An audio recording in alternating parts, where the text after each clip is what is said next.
I came here to disappear. After 20 years of arguing laws I didn't believe in, I just wanted quiet, salt air, wood, and water.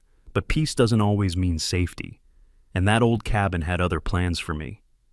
When I pulled up to the property that morning, the tires of my old Ford F-150 crunched over oyster shells and gravel like broken glass. The air smelled of salt and sun-baked seaweed. Ahead of me stretched 200 feet of forgotten coastline, wild, wind-beaten, and beautiful in its defiance. Marsh grass leaned toward the bay like tired soldiers. The remains of a dock jutted out into the gray water, tilted, splintered, and stubbornly still standing. And there, half swallowed by vines and thyme, sat the fishing shack. Weather-blackened boards, windows clouded with salt. It leaned just enough to show it had survived every storm since Roosevelt was president. I killed the engine and stepped out. The air wrapped around me, heavy and clean. For a long minute I just stood there, breathing it in. I was 39 years old, recently divorced, and a former maritime attorney, a man who used to spend his days arguing over water rights and his nights trying to remember why any of it mattered. I'd spent 2 decades defending corporations that treated coastlines like balance sheets, arguing about riparian lines, liability clauses, and insurance loopholes that made even truth negotiable. Eventually, something in me cracked. Maybe it was the sound of another settlement that protected no one. Maybe it was the moment I caught myself saying a line I didn't believe, within the limits of jurisdiction. That's when I realized I didn't want to live inside limits anymore. So I quit, sold the condo, took what was left of my pride, and bought this piece of land at a county auction. $28,000. One blurred photograph, a deed dated 1943. That deed, God bless the man who wrote it, included riparian rights to the water line, legal access, old law, still binding. It was my favorite kind of clause, simple, honest, and older than every HOA in the state. I remember running my fingers along the paper when it arrived, thinking, this right here, this is what law used to mean. A promise, not a weapon. The breeze picked up, carrying the faint hiss of waves against the pier's bones. I could almost hear the ghosts of fishermen from 80 years ago laughing at me, a lawyer trying to play carpenter. Yeah, I muttered, looking at the shack. Laugh it up. The boards creaked as I walked up the sand path. I pressed a palm against the doorframe. Rough, sun-baked pine, solid in places, rotted in others. But it felt honest. Real wood, not polished courtroom oak. It was perfect. Not because it was pretty, but because it was mine. Inside, the air smelled like salt, dust, and old stories. A single crab trap hung from a nail, rusted shut. An enamel mug sat on a shelf, fossilized with salt. Someone's initials, E.L., were carved into the wall beside the window. I touched them like a prayer. Outside, the tide rolled in. The gulls argued overhead. I thought about the years I'd spent in conference rooms with no windows, watching men twist the truth like it was a piece of rope. I thought about how tired I was of pretending that winning meant something. This place was supposed to be my truce, a chance to rebuild something small, something quiet. No clients, no judges, no battles, just time, wood, and water. But I've learned one thing about peace. It attracts the kind of people who want to own it. Back then, I didn't know about the manicured development half a mile up the shore, didn't know about the pastel houses, the private beach signs, or the woman who believed she owned the ocean. All I knew was the sound of the waves and the feeling of finally exhaling without apology. If I'd known what was coming, maybe I'd have turned the truck around right there. But truth is, I wouldn't have. Because that shack, that stretch of wild coastline, it didn't just give me a home. It gave me a reason to fight again. And that, I suppose, is where all this started. It didn't take long for peace to start cracking. The first knock didn't come from the wind or the waves. It came from a deputy's cruiser. It was a Tuesday morning, warm and still, the kind of morning that made you believe the world could mind its own business. My crew had just started ripping the porch off the shack, 2 hammers, 1 radio, and the smell of cedar dust in the air. Then I heard gravel crunching. I turned and saw the cruiser easing down the sand track like a shark nosing into shallow water. The driver's window slid down, slow and deliberate. Behind it, a woman stepped out of a white Lexus SUV. White linen pants, oversized sunglasses, gold bangles that caught the sunlight like bait. Her expression said authority, but her eyes said control. "I'm Karen Levelville, she announced, before the deputy could open his mouth. President of the Coastal Vista Shores Homeowners Association. The way she said it, you'd think she was governor. I wiped my hands on my jeans and walked up slowly. Morning. The deputy nodded, already looking like he wished he were somewhere else. Sir, he said, we got a call about possible unpermitted construction on community-adjacent property.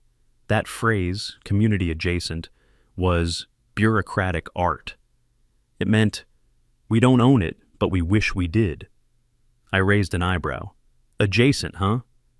That's what they said. He shrugged, helpless. Karen folded her arms, her perfume sharp in the sea breeze. This land borders our private beach, she said. Your equipment and noise are disturbing our residents. You're to cease all activity immediately. Her tone had that HOA rhythm, half demand, half condescension, wrapped in the word policy. I felt the lawyer in me twitch, the old instincts that never really die. So I reached into my bag and handed the deputy a folder. Recorded deed, boundary maps, and the original 1943 riparian rights agreement, I said. Still valid under federal public trust doctrine. He thumbed through the papers, eyes narrowing with the slow relief of a man realizing he'd been dragged into someone else's nonsense. Karen glanced at the documents like they were forged monopoly money. That agreement is ancient, she said, waving one manicured hand. This community beach was established in 2012. It's private property. Our residents pay maintenance fees for its upkeep. I smiled. Then they've been paying for sand they don't own. She blinked, offended by the calm. Her jaw tightened. Sir, your construction is infringing on our peaceful enjoyment. Peaceful enjoyment. The phrase hit my ears like a courtroom echo. I'd heard CEOs use it to shut down fishermen, neighbors, and small towns that couldn't afford lawyers. And now it was aimed at me. I looked at the deputy. You'll see in there, I said, tapping the folder. This parcel predates Coastal Vista Shores by about 60 years. It's not under their jurisdiction. The beach beyond the mean high tide line is public by federal law. The HOA can't fence it, claim it, or charge rent for the ocean. The deputy nodded. I'll take this back to the office and confirm. In the meantime, there's no reason to shut down your work if everything checks out. Karen's lips pressed into a thin white line. You'll regret this, she said quietly. But not to me, to the air, to the idea of being challenged. Then she turned on her heel and marched back to her Lexus, muttering something about calling the county environmental board. The deputy gave me a small shrug, that universal good luck with that gesture, and drove off. As her SUV disappeared up the dune road, one of my guys whistled.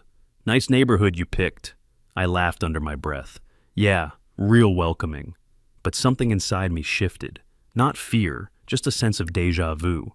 I'd spent half my life fighting people who thought rules were weapons. I'd sworn I'd never do it again. Yet here I was, standing on the sand with a deed in my hand, realizing I was about to. The tide was coming in. Waves rolled against the old pilings like a slow drum beat. I looked out at the water and said, mostly to myself, you want to fight over the shoreline? Fine, but this time, the law's on my side. The gulls screamed overhead as if they already knew. Peace wasn't going to last long. The deputy's taillights disappeared up the road, swallowed by heat and distance. For a long while, all I heard was the ocean. Steady, indifferent, honest. The kind of sound you could build a life around. My crew went back to work, but the rhythm had changed. Every hammer strike felt louder, every motor hum more exposed. That's what happens after someone brings law into the picture. It turns sound into evidence. I tried to shake it off, told myself it was just another overreaching neighbor with too much time and too little sense. But something about the way she'd said, you'll regret this, stayed with me. Not a threat exactly, more like a promise from someone who never heard the word no in her life. By sundown, the worksite quieted. The crew packed up, engines fading down the highway. I stayed behind, sitting on the tailgate of my truck with a thermos of coffee gone cold. The bay was calm, the light turning the water the color of tarnished brass. It should have felt peaceful. Instead, it felt watched. I caught movement up along the dunes, just a flicker, a reflection, like glass catching the last light. Maybe binoculars, maybe just imagination. Still, I raised my phone and took a slow photo of the horizon. Old habits die hard. In my world, you don't win by fighting, you win by documenting. I went inside the shack and sat for a while, listening to the wood creak and settle around me. The place smelled like salt and rain, and for the first time, I realized how fragile it all was. This piece I thought I'd bought for 28 grand and a signature. I used to think the worst battles happened in courtrooms, but at least in court, everyone knew they were fighting. Out here, the war came quietly, wrapped in polite smiles, paper notices, and neighborly concern. Somewhere across the bay, a dog barked. Then silence again, long enough to feel heavy. I stood, checked the door latch, and looked through the cracked window toward the HOA side of the shore. Rows of pastel homes glowed in the dusk, perfect as a postcard. Their streetlights flickered on one by one, tiny watchtowers marking a border I hadn't meant to cross. I whispered to no one, "You wanted quiet, James. Now listen close. It's never really quiet, not when power wants something." Outside, the tide rose another inch, brushing the edge of the old pier. A gull screamed once, sharp and distant, before vanishing into the fog. That night, I left the porch light burning, not because I was afraid, but because I wanted them to see it from across the dunes, and know I was still here. 3 days passed, long enough for the sea to change moods and for me to start believing maybe Karen Levelvell had found a new target. Then, Friday morning, I walked down to the site and found a sheet of paper taped to the backhoe. The wind tugged at the corners. The county seal stared back at me like a warning label. Stop work notice. All construction suspended pending investigation of environmental impact. That was it. No signature, no attached report, just the sterile authority of a government font. I'd seen enough of those in my life to know exactly what it meant. Someone had friends in the right inboxes. I pulled it off the machine and turned it over in my hands.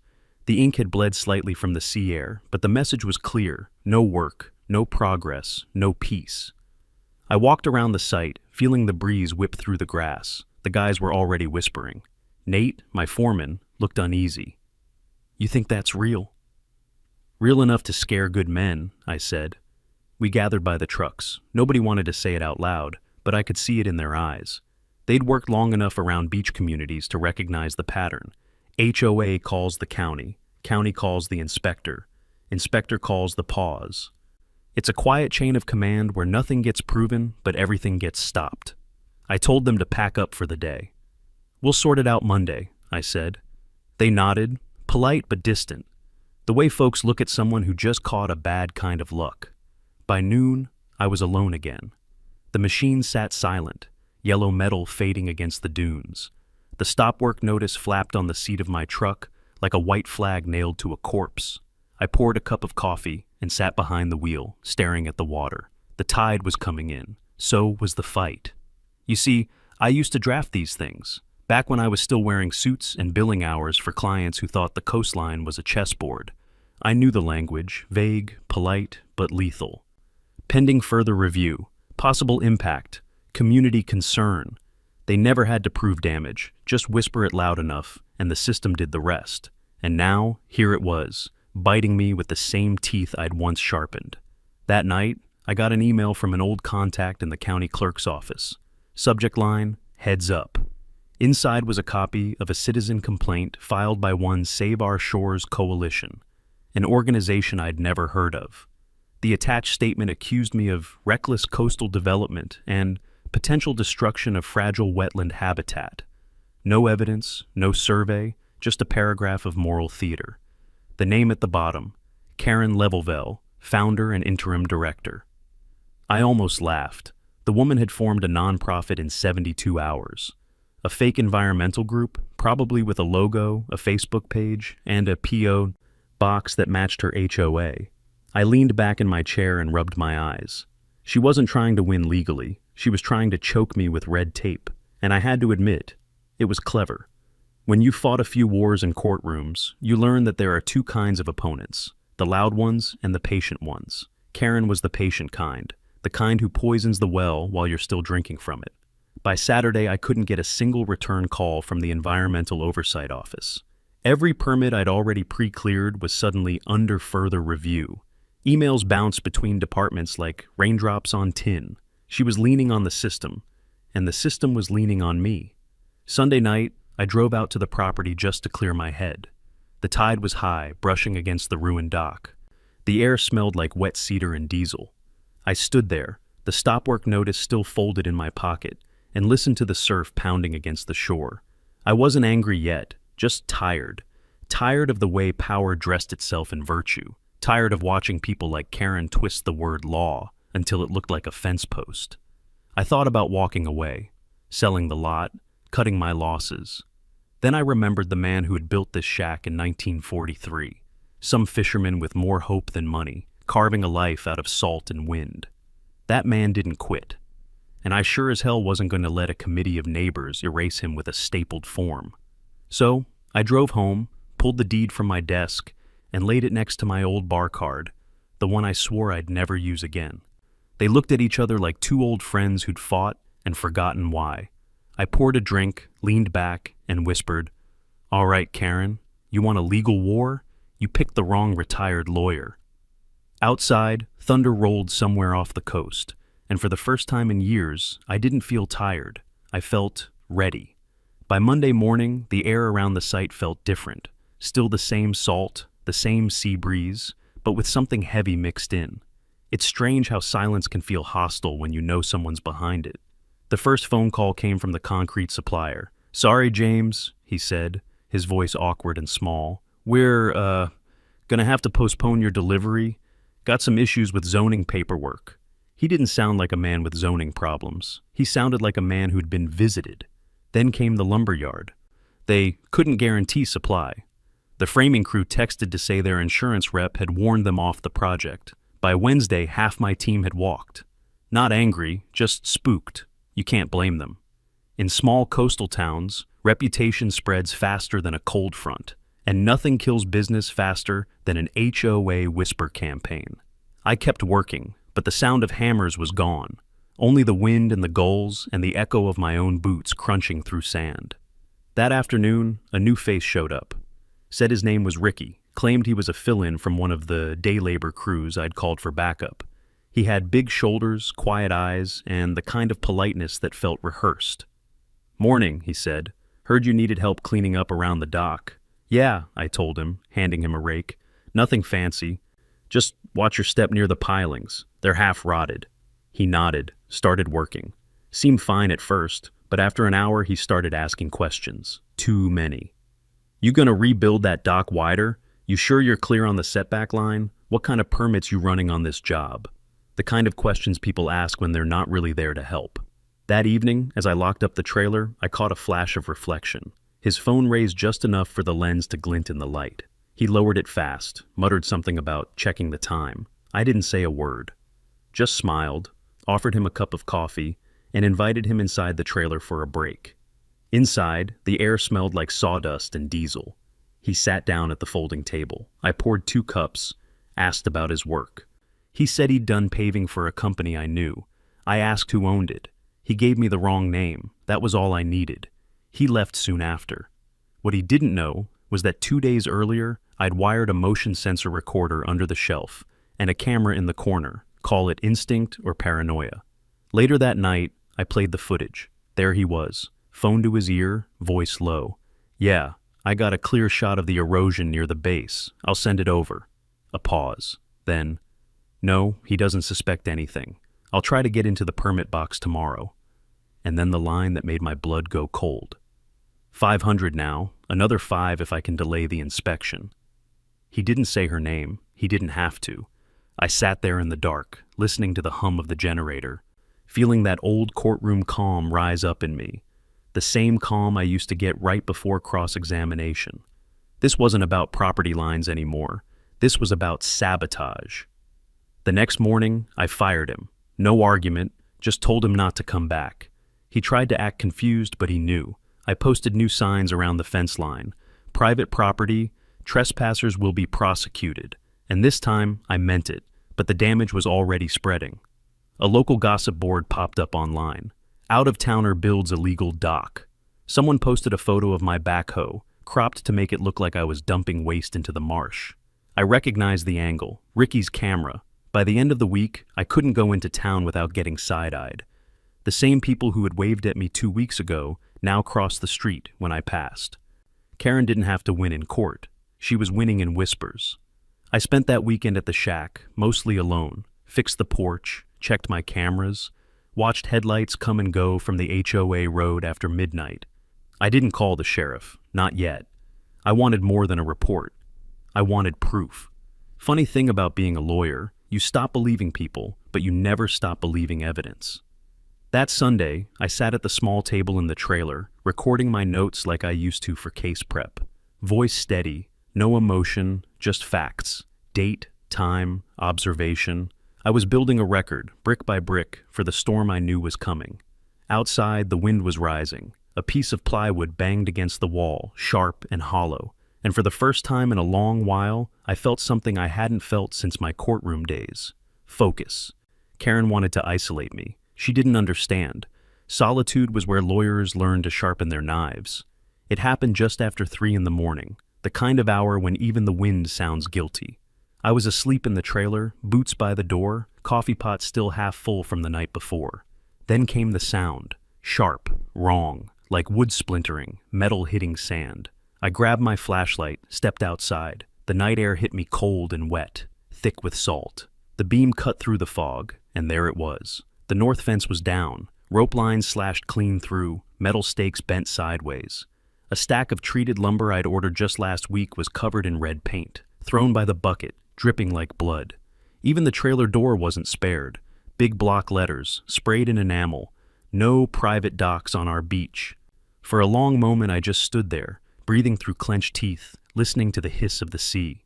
It wasn't the paint that got me. Paint washes off. It was the assumption behind it, that fear would make me fold, that if they made enough noise, the law would start to look optional. I swept the flashlight toward the dunes. 2 figures, dark hoodies, one of them limping, left foot dragging in the sand. They thought the fog would hide them, but the infrared camera I'd mounted on the pine tree didn't care about fog. I watched them cross back toward the HOA path. No masks. One of them looked straight into the lens, and even from 50 yards away, I recognized that jawline. Karen. I'd seen that same smirk earlier that week, when she thought she had the county in her pocket. Now she was vandalizing private property like a teenager with a spray can and a grudge. I didn't shout, didn't chase, just raised my phone and snapped 3 photos of her silhouette against the floodlight glow. Evidence doesn't argue, it remembers. By dawn, the site looked like a crime scene, red paint splashed across the lumber pile, buckets lying open, streaks leading back toward the dunes. I poured coffee, set my camera on the table, and downloaded the footage from the night before. The video played in silence, 2 shapes slipping through the fog, the limp, the paint, the smirk, clear as confession. At 8 a.m. I called the sheriff's office. The same deputy as before answered. When he saw the footage, he whistled low. "Damn," he said. "That's your HOA president, all right." He scratched his chin, shaking his head. "Looks like vandalism and trespass, maybe property damage if you push it." "Oh, I'll push it," I said. "And while you're at it, check the county complaint log. She's been using a fake coalition to file injunctions. Same name, same P.O. box." He nodded slowly, already taking notes. When he left, I sat on the trailer steps, watching the tide roll in. The paint was still wet on the boards, glinting in the morning sun. It looked like someone had tried to bleed the color out of the world, and didn't quite finish the job. For the first time, I felt the anger settle in, not loud or wild, but cold, precise, the kind of anger that measures its words and files paperwork. Karen thought she was playing community politics. She didn't know she'd just crossed into criminal law. I turned the camera toward the wreckage, pressed record, and spoke calmly into the lens. This isn't a neighborhood dispute anymore. This is evidence. And if the county won't stop her, the courts will. Then I shut it off, poured another cup of coffee, and waited for the day to start. The gulls were already circling overhead, shrieking against the wind, like witnesses who had seen too much. By the time the deputy's report was filed, I already had a flash drive in my pocket and a plan in my head. When you've spent 20 years in the legal trenches, you don't wait for justice to find you. You go get it. I drove 3 hours east to Charleston, to a law office that used to have my name on the door. Whitaker and Lowell. The glass still bore the old lettering, faded from salt air and time. Tom Whitaker was the kind of lawyer you don't forget. Gray hair, gray suit, and a voice that could talk a banker out of his own vault. We hadn't spoken in 4 years, not since I walked away from the partnership and the paycheck. He looked up when I stepped into his office, eyebrows raised.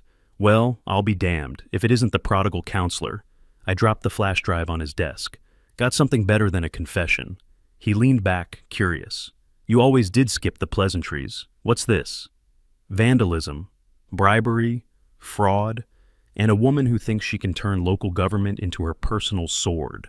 He opened the folder I'd brought, photos of the vandalism, screenshots of Karen's fake coalition, the contractor's written statement, and the audio file of the attempted bribery. His expression shifted from amusement to focus. Well, hell, he muttered, flipping through the pages. That's a full meal. Yeah, I said, and I'm done eating bologna. I tell the county, either explain this or I'll sue them for acting as agents of the HOA and demand every piece of correspondence between them. Tom chuckled, low and approving. Still got that edge. Edge never left, I said. Just stopped using it for the wrong people. He nodded slowly, then pointed at the photos. You want to go scorched earth? I shook my head. No. I want to go clean, legal, fast. She built a fake nonprofit, funneled HOA money into it, and used it to freeze my permits. That's tortious interference and fraudulent representation. Let's start there.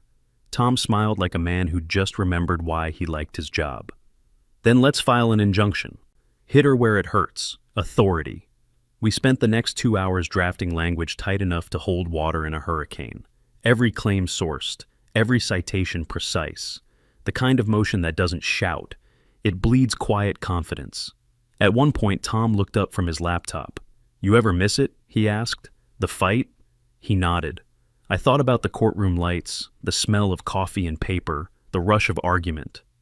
I miss what it was supposed to be, I said. Not what it became. He didn't answer, just kept typing. Outside, the rain started, a slow, steady patter against the window. By sunset, we had it printed. Motion for preliminary injunction against Coastal Vista Shores Homeowners Association. Not against Karen directly. No, that would come later. This was bigger. This was cutting the head off the snake, not the tail. Grounds. Abuse of authority, fraudulent representation, obstruction of lawful property development. Relief sought, immediate freeze of all HOA operations, expenditures, and enforcement rights pending investigation. Tom slid the pages into a folder, pressed his seal onto the corner. There, he said, a nice, sharp piece of paper. I smiled. Paper beats gossip, every time. He leaned back, eyes narrowing. You know, James, people like her, they thrive on silence. They count on decent men being too polite to fight back. I'm done being polite, I said. And I meant it. We filed the motion before the courthouse closed. When the clerk stamped it, the sound echoed through the marble hall like a gavel. Clean, final, certain. On the drive home, the storm had rolled inland. The wipers beat a rhythm against the windshield. Steady, relentless. Lightning flashed across the bay as I crossed the bridge back toward Beaufort County. Each flash lit up the dunes, the water, and the roof of that battered shack waiting for me. I used to think the law was a cage. Turns out, it's a hammer. You just have to remember which end to hold. The injunction landed on a Wednesday. I was sitting on the porch steps with a mug of black coffee when Tom called. She read it yet? I asked. He chuckled. Oh, she's reading it right now. Certified courier, straight to her front door. I could almost hear the smile in his voice. And she's about to realize she can't spend a single HOA dime without court approval. The morning breeze carried the smell of salt and pine, and for the first time in weeks, I felt it. Momentum. The order was clean, precise. All operations of the Coastal Vista Shores Homeowners Association are hereby suspended pending investigation. No new meetings, no citations, no spending, no power. It didn't roar like justice. It whispered, but I knew the sound well, paper cutting through arrogance. I pictured Karen opening that envelope in her perfect kitchen, maybe mid-sip of herbal tea, still believing she ran the coast. Then her eyes catching the seal. Then the realization, the kind of cold slap that doesn't fade fast. For the first time since this started, I didn't feel angry. I felt something quieter, satisfaction, maybe, or balance. By noon, word spread through the county like tidewater. Contractors started calling back. The permit office finally returned my emails. Even the hardware store clerk who'd stopped saying good morning gave me a nod again. Funny how fast people remember fairness once the bullies are muzzled. Tom sent me a copy of the judge's remarks. The man hadn't minced words. He called the HOA's behavior a gross overreach of authority under the guise of environmental stewardship. That's lawyer talk for, you played yourself. I walked down to the shoreline that evening, watching the sun drop behind the dunes. The water glowed like old brass again. For the first time since I'd bought the land, I could hear the waves without the static of politics. And yet, somewhere deep down, I knew this wasn't the end. People like Karen don't quit. They retreat, reload, and return uglier. I sat on the sand, sipping cold coffee from a thermos, and thought about how far I'd drifted from who I used to be. Back when I practiced law, I measured victories in dollars and deadlines. Now, I measured them in inches of reclaimed shoreline. Maybe that's what peace is supposed to feel like. Not winning, just being left alone. But peace and people like her can't share the same room for long. The next morning, a courier envelope arrived at my door. Inside was a letter from the county environmental department. After reviewing the evidence and communications received, we have determined there is no credible environmental threat to the site. All previous restrictions are hereby lifted. I let out a laugh I hadn't felt in months. It came from deep in the chest, like shaking off rust. I called Tom. They cleared the permit, he whistled. Just in time. You're on the right side of gravity now. What about her? He paused. She's rattled. Can't make a move without the court's permission. But don't mistake silence for surrender. I didn't. That night, the air felt too still, too calm. I walked the fence line with a flashlight, checked every camera, every post, all quiet. Too quiet. Out there, past the dunes, the pastel lights of coastal vista flickered faintly, like a dying pulse. And somewhere behind one of those windows, I imagined Karen pacing, thinking, plotting her next move. But for now, the tide had turned. I climbed the old dock and looked out over the dark water. A small wave slapped the pilings, gentle, steady. The sound of things returning to where they belong. I thought about how many times I'd used the law like a weapon, to win cases that never should have been fought.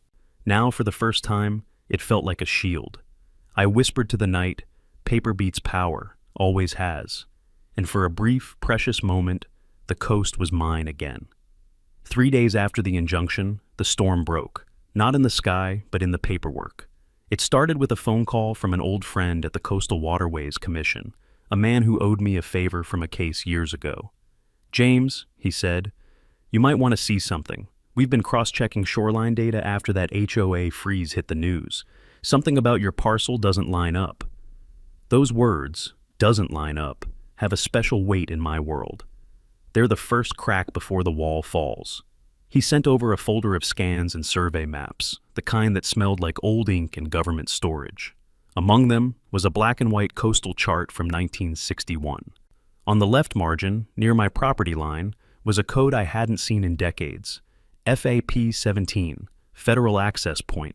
My heart did that slow, deliberate thud that only lawyers get when they realize the law is suddenly, beautifully, on their side.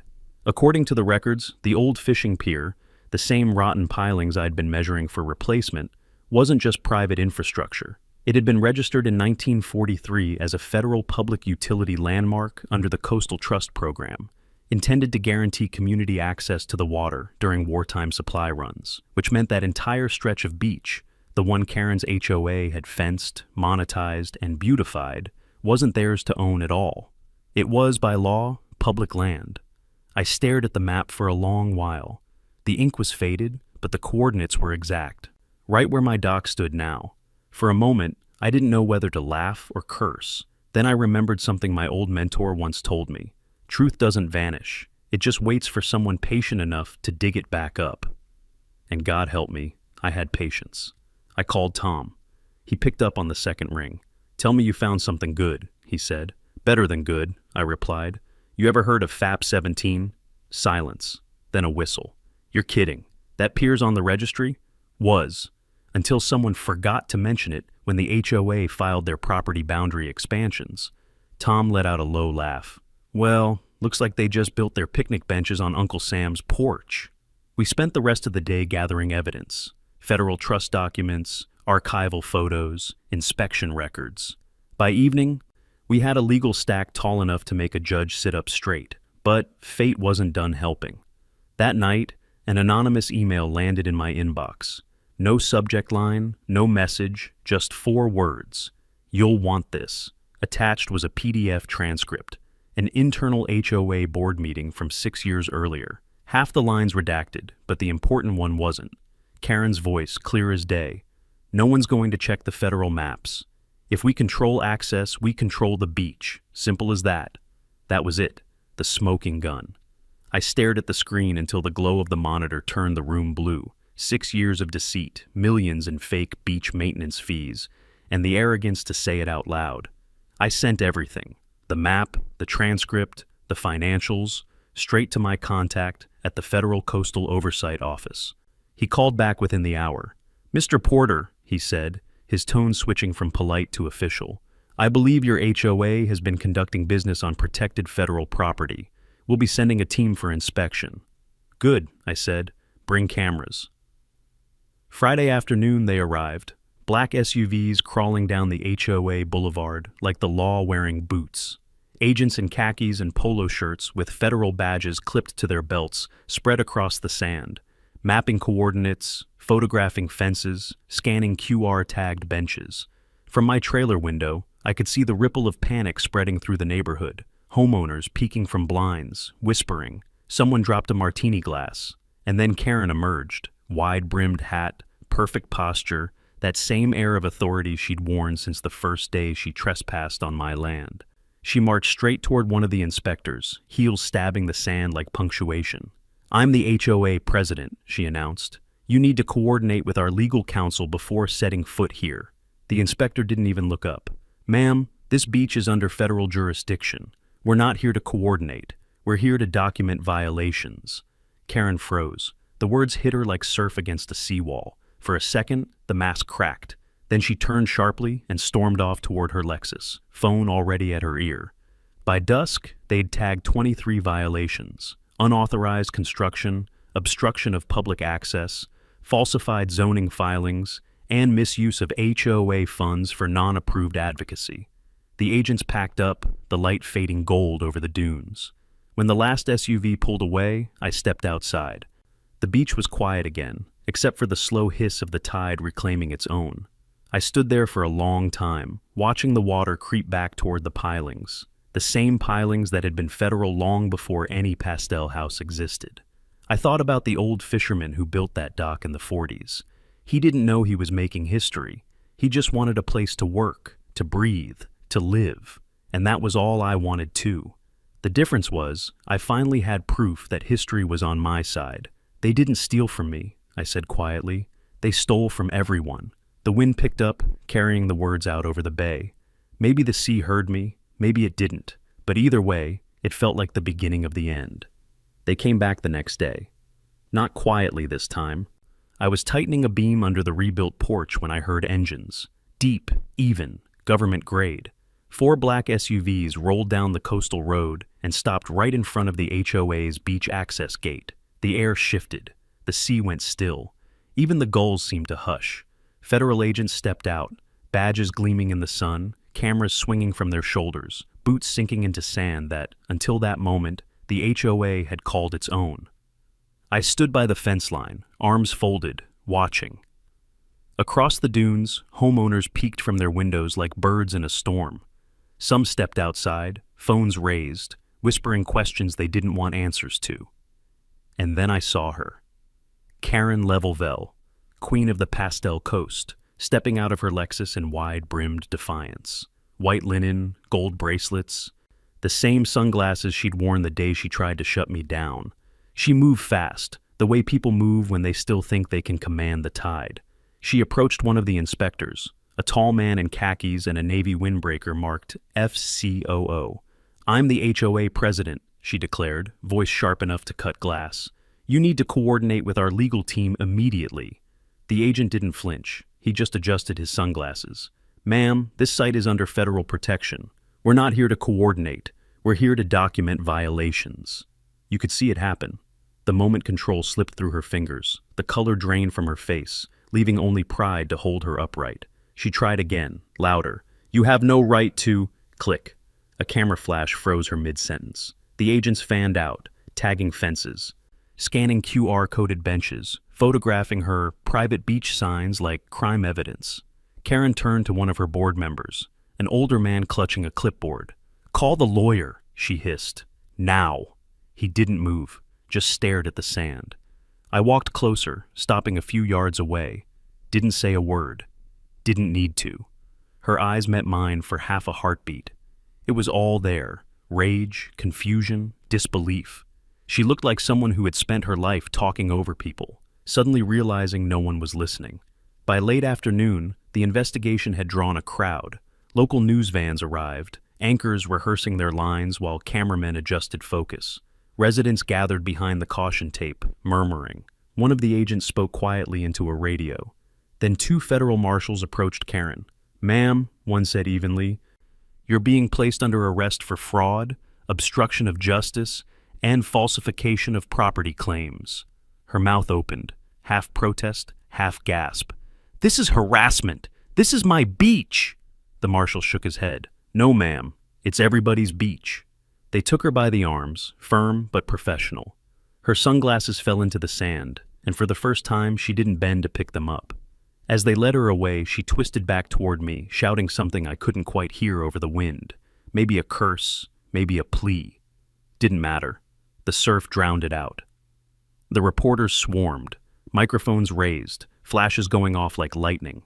Somewhere behind me, someone started clapping, then another. A small, uncertain ripple of sound that grew into something steady. Not applause for me, but for relief. The HOA empire was crumbling in real time, one headline at a time. The agents loaded boxes of seized documents into the SUVs. Meeting minutes, financial ledgers, false filings. Every secret dragged out into daylight. I stood at the edge of the pier, the wind whipping through my shirt, and watched the whole thing unfold. I didn't smile, didn't gloat. There was no victory dance in this kind of justice, just the quiet click of balance returning to place. As the last SUV door shut, one of the marshals walked over. "You the complainant?" he asked. "Something like that." He nodded, offered a small smile. "Hell of a paper trail, sir. Most folks just rant on Facebook." "Old habits," I said. He chuckled, climbed into his vehicle, and drove off with the convoy. By sunset, the beach was empty again, except for the footprints, the wind, and me. The last light of day turned the wet sand bronze. The tide rolled in, soft and forgiving. I sat on the edge of the dock and let the salt air fill my lungs. Didn't feel like triumph. Felt like peace finally earned the hard way, the kind that doesn't come from winning, but from outlasting. Behind me, the pastel houses glowed faintly under the setting sun, quiet now, humbled. I took one last sip of coffee gone cold and whispered to the sea, "That's enough talking, Karen. The water's got the floor now." The courthouse smelled like old wood and rain. I'd spent half my life in rooms like this, arguing, defending, parsing truth until it fit in someone's pocket. But this time, I wasn't behind the table. I was in the second row, just watching. Karen Levelville sat at the defense table, pale under the fluorescent lights. No sunglasses, no wide-brimmed hat, just a woman who'd finally run out of fences to hide behind. The trial drew a crowd. Reporters lined the back wall, whispering between notes. Residents from the HOA filled the benches, faces pinched with anger, embarrassment, or maybe guilt. Some of them had cheered her once. Now they couldn't look her in the eye. The prosecutor stood, a young woman with the kind of confidence I used to have before life taught me patience. She laid out the evidence like a surgeon, the fake nonprofit filings, the falsified maps, the bank transfers that funneled $1.4 million of maintenance fees into personal accounts and political donations. Then came the recordings, my footage, the bribery calls, and the vandalism video from the night of the red paint. The room stayed silent except for the hum of the projector. When Karen's voice filled the speakers, "If we control access, we control the beach." I saw the jurors shift in their seats. That was the moment it turned. You could feel it. Her attorney tried to spin it. Miscommunication, passionate advocacy, good intentions gone too far. But passion doesn't buy silence with envelopes of cash. Halfway through the second day, one of the HOA board members, the treasurer, broke. He admitted under oath that they'd known about the federal boundary for years, that they'd buried it because, in his words, nobody ever checks the old maps. The judge, an older man with silver hair and a stare sharp enough to sand wood, didn't hide his disgust. He called their actions a systematic abuse of community trust and government process. When the verdict came down, it was clean, swift, and heavy. Guilty on all counts, 8 years in prison, no parole for 4, full restitution to the HOA members, to be paid from her frozen assets, including a vacation home in Hilton Head she'd conveniently forgotten to disclose. The 2 board members beside her received lesser sentences: probation, fines, permanent bans from any nonprofit or HOA leadership for life. But the real sentence came after the gavel. The judge leaned forward and said, "The Coastal Vista Shores HOA is hereby dissolved and placed under federal receivership." You could hear it, that quiet collective exhale, not joy, not applause, just relief. The crowd thinned after that. Some residents lingered, dazed, as if waking from a bad dream they'd paid dues to. One elderly couple cried softly. They'd been pressured into paying thousands for shoreline erosion projects that never existed. When Karen was let out in handcuffs, she kept her chin up, lips tight, but when the door closed behind her, her shoulders dropped. The kind of fall you can't fake. I stayed seated long after the room emptied. The wood creaked under me. For years I'd thought justice was a kind of math. Argument plus evidence equals truth. Now I knew better. Justice is gravity. Everything eventually falls where it belongs. Outside, the sky had cleared. The courthouse steps were slick from morning rain, reflecting the light like silver glass. Reporters clustered near the curb, shouting questions. "Mr. Porter, any comment?" I just said, "Let the record speak," because it already had. By nightfall, news stations across the state were running the headline, "HOA President Convicted in Federal Beach Fraud." The footage showed her walking across the sand in handcuffs. The same beach she'd once claimed was private. The next morning, someone tore down the HOA welcome sign. By noon, it was gone. Just an empty post and a fluttering piece of tape. For the first time since I bought that land, the shoreline looked the way it should. Open, quiet, honest. I walked the path to the pier and watched the tide come in. The wind smelled like cedar and salt, and for once, I didn't feel like a lawyer, or a victim, or a winner, just a man standing on ground he'd earned, listening to water that didn't belong to anyone. It took one long, humid summer to rebuild the cabin. By July, the air was thick with sawdust, diesel, and redemption. We stripped the place to its bones. Every rotten plank came out, every bent nail replaced. I used reclaimed cypress from a shipyard upriver, strong wood, the kind that remembers storms and stays standing anyway. The new porch went up first, wide enough for a rocking chair and a coffee cup. Then came the roof, tin, because I liked the sound of rain too much to muffle it. By August, the walls were sealed, the dock rebuilt exactly where the old one had stood, and every nail I drove into that wood felt like a quiet act of defiance. The first time I stepped onto the finished pier, barefoot, morning light spilling across the water, I just stood there and listened. No more engines, no orders, no HOA noise. Just the sea, the way it used to sound before people tried to own it. One afternoon, a boy from the neighborhood rode his bike down the trail and stopped near the gate. "Hey, mister," he called, "is this place open?" "Open?" I asked. He nodded toward the dock. "Can we go out there? My grandpa said it used to be public." I smiled. Your grandpa was right. He and 2 of his friends walked the pier, laughing, skipping stones, doing what kids are supposed to do by the water. When they left, I didn't stop them. I just carved a small sign from a piece of driftwood and hung it on the railing. People's Pier, established 1943, reclaimed 25. The neighbors noticed, not the angry kind, but the quiet ones. The people who had lived under that HOA for years, too afraid to speak up. One by one, they started coming by. Some brought coffee, others, questions. A few brought apologies.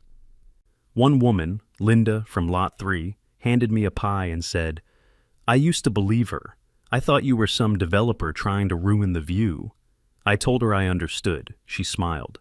"Well, I'm glad you didn't leave." Neither was I.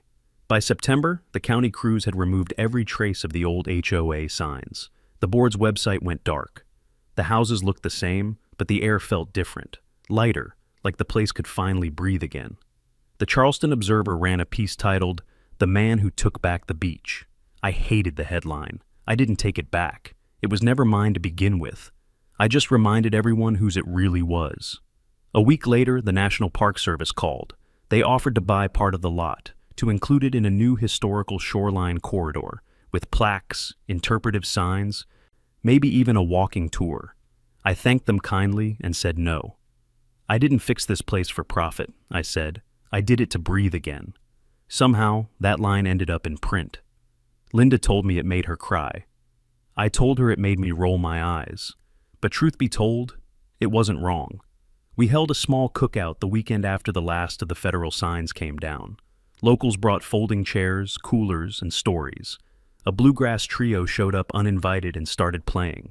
By sunset, the whole bay glowed copper, and for the first time in a long time, people weren't talking about lawsuits or fences, just weather, fish, and the kind of things that make a town feel alive again. Even the guy who once called me a dock-hugging squatter online showed up with his dog and a bag of charcoal. He didn't say sorry, he didn't need to. As night fell, the tide came in slow, brushing the posts of the new pier. Lanterns swayed in the breeze. Someone laughed. Someone else sang off-key. And I realized something I hadn't felt since the day I quit law. Peace isn't the absence of conflict. It's the presence of truth. For years, I'd thought the law was just a business, a machine built to twist words and bury good people. But standing there, surrounded by neighbors, under the same stars my grandfather once fished beneath, I understood. The law itself was never the problem. It's the hands that hold it that decide whether it heals or hurts. I used to wield it like a weapon. Now, for the first time, I'd used it as a shield. And maybe that's what I was meant to find here all along. Not a place to escape, but a reason to believe again. The night ended the way all good nights should, with firelight flickering on smiling faces and the sound of water slapping softly against wood. When everyone left, I sat on the end of the pier, bare feet dangling above the tide. The stars shimmered on the bay like old silver coins. A faint wind carried the scent of cedar and salt. I took one deep breath, let it out slow, and said to no one in particular, "I came here to disappear." Instead, I remembered why it matters. The waves rolled in, steady, sure, forgiving, and the world was quiet again.